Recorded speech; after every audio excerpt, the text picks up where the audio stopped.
السلام علیکم ورحمۃ اللہ وبرکاتہ۔ امید ہے علامہ صاحب آپ خیریت سے ہوں گے۔ آپ سے ایک مسئلہ پوچھنا تھا کہ کیا تراویح جو ہے یہ سنت ہے یا نفل، اس بارے میں ہماری رہنمائی فرما دیں، جزاکم اللہ خیرہ۔ وعلیکم السلام ورحمۃ اللہ، الحمدللہ میں خیریت سے ہوں۔ ایک محترم بھائی نے کمنٹ کیا ہے کہ امام صاحب، علامہ صاحب ہمیں ایک مسئلہ بتائیں کہ نماز تراویح یہ سنت ہے یا نفل۔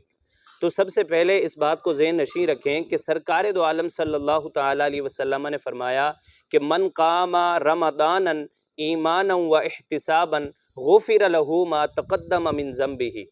سرکار دو عالم صلی اللہ تعالیٰ علیہ وسلم نے فرمایا کہ جو بندہ مومن ایمان کی حالت میں، ایمان کو پختہ کرنے کے لیے، اپنے آپ کو رب کے سامنے پیش کرنے کے لیے، اپنے گناہوں کی معافی طلب کرنے کے لیے انسان محاسبہ نفس کرتے ہوئے رمضان المبارک کے اندر قیام کرتا ہے، رات کو قیام کرتا ہے، رب تعالیٰ اس بندے کے پچھلے سارے گناہ معاف فرما دیتا ہے۔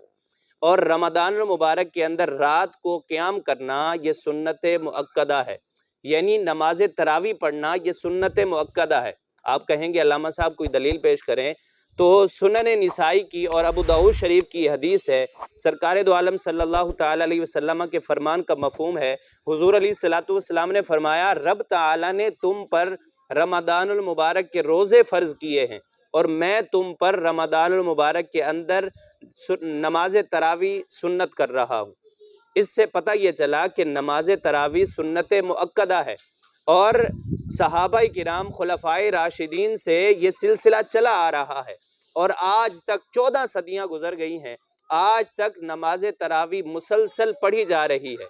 تو یہ مسلسل عمل کرنا یہ بھی تواتر کے درجے پر ہوتا ہے، یعنی ایک ایسا عمل جو خلفائے راشدین سے، صحابہ کرام سے، تابعین کرام سے، پھر اولیاء کرام سے، پھر بزرگان دین سے جو سلسلہ چلا آ رہا ہو، جس عمل کو، جس کام کو، جس عبادت کو کیا جا رہا ہو، وہ عمل بھی، وہ عبادت بھی تواتر کو پہنچتی ہے۔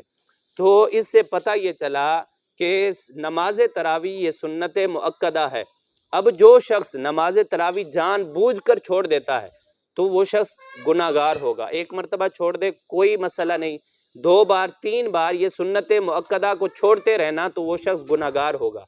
نماز تراویح کا جماعت کے ساتھ ادا کرنا یہ سنت مؤکدہ بالکفایہ ہے، یعنی اگر اہل علاقہ میں سے، ایک محلے میں سے اگر نماز تراویح کی جماعت ہو رہی ہے، جہاں 5 وقت نماز ادا کی جا رہی ہو، وہاں نماز تراویح کی جماعت کرنا، اور اس جماعت میں محلے میں سے 2-4 آدمی اگر شامل ہو جائیں تو پورے محلے والوں سے نہیں پوچھا جائے گا، تمام محلے والوں سے یہ سنت مؤکدہ علی الکفایہ ادا ہو جائے گا۔ اگر ایک شخص بھی تراویح نہیں پڑھتا تو پورا محلہ جو ہے یہ گناہ گار ہوگا۔ امید ہے کہ بات واضح ہو گئی ہوگی۔ اللہ پاک عمل کی توفیق عطا فرمائے۔